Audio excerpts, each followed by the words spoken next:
We all have our special places, places that influence and, in some cases, change our lives.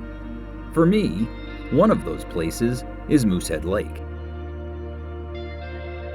I first got to know Moosehead when I was 6 years old and my family took its first camping trip to Lily Bay State Park, a tradition that continued for the next 12 summers.